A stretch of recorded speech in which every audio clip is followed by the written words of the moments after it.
Patay ang isang bata sa San Juan, Ilocos Sur matapos madaganan ng batong may bigat na 500 kilo. Naglalaro daw ang bata malapit sa isang ginagawang dam nang mangyari ang aksidente. Makibalita tayo kay George Guerrero ng GMA Ilocos. Tinatayang nasa 500 kilo ang bigat ng batong ito na dumagan sa musmos na katawan ni Joseph Aquino, 9 na taong gulang. Ayon sa pulisya, naglaro ang biktima kasamang dalawa niyang kaibigan sa paligid ng isang ginagawang dam sa Barangay Barbar, San Juan, Ilocos Sur. Umakyat daw ang magkakaibigan mula sa malalim na hukay na bahagi ng ginagawang dam. May puno raw kasi ng mansanitas sa taas na bahagi. Nang nasa taas na sila, biglang gumuho ang tinutuntungan nilang bato.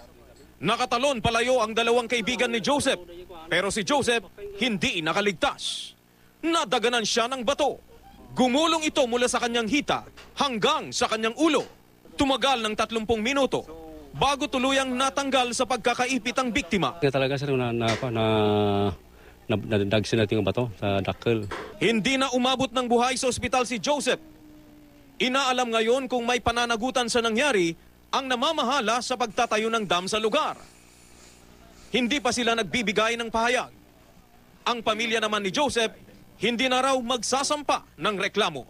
Riga maawat at di mim ekspektaran. Tamo mi dati ubing mga daytoy ke hanga panagay ayam gamay may sana. George Guerrero, Nagbabalita, Pilipinas.